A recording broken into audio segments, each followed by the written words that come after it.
Of course, back to that large grass fire you were just seeing those pictures of from Dave there in Antioch. Alexander Cohen has just arrived on the scene for us. So, Alexander, what are you seeing about how big is the fire? Amy, a lot of smoke. I actually just talked to the district fire chief. He said it's about 5 acres and 50 feet deep.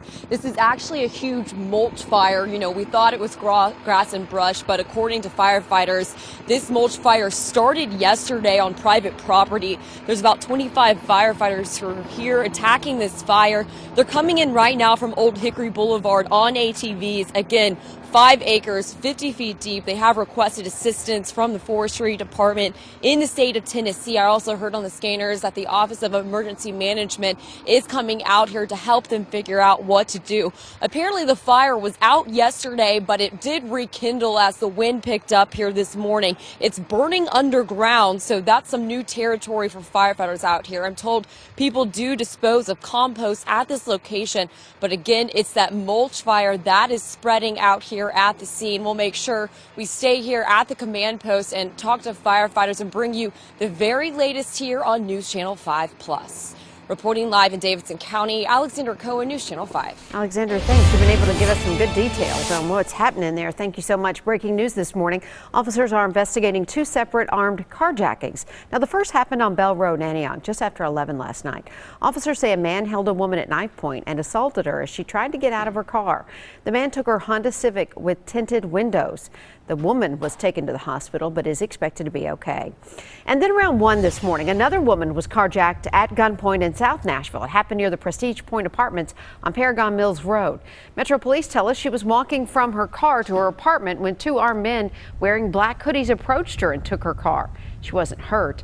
These carjackings are not related. If you have any information about either incident, call police immediately.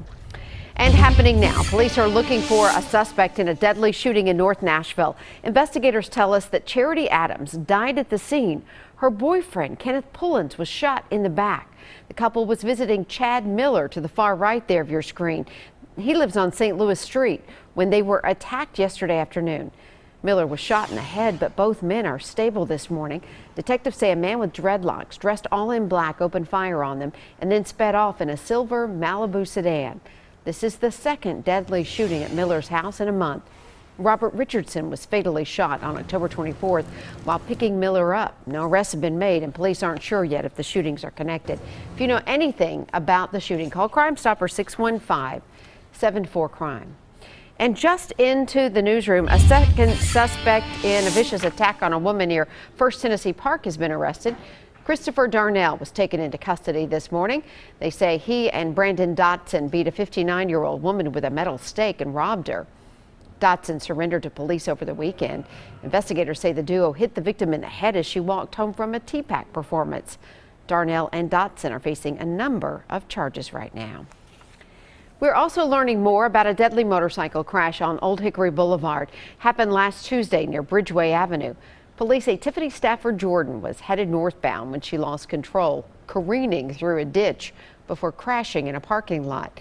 The 54-year-old was rushed to Skyline but didn't survive. Investigators say neither drugs nor alcohol was involved in that. And we hope to learn the identities today of 4 people killed in a crash in Manchester. THP tells us a Toyota Celica was heading east on I-24 Saturday when the driver lost control. The car left the road and slammed into a tree. No one survived. Investigators believe speed was a factor. And developing news now, we are learning more about the driver of the Chattanooga school bus that crashed last week, killing 6 children. It turns out both students and administrators had raised concerns about Jonathan Walker's behavior behind the wheel in the weeks before the crash. The school says 2 students complained about the 24-year-old's driving. One even asked for seatbelts. Walker was not on his designated route when the bus left the roadway, hitting a tree. He faces vehicular homicide charges and is expected in court tomorrow. A second of the Woodmore Elementary School crash victims was laid to rest over the weekend. The community remembered 10-year-old Ziana Harris yesterday at a service in Chattanooga. This video was posted to Facebook. It's of Ziana and another victim, Zoe Nash. The 2 girls were best friends. News Channel 5 is closely tracking this story. We will have continuous coverage for you on air and on newschannel5.com. For 24-hour updated information on your mobile device, You can download the News Channel 5 app.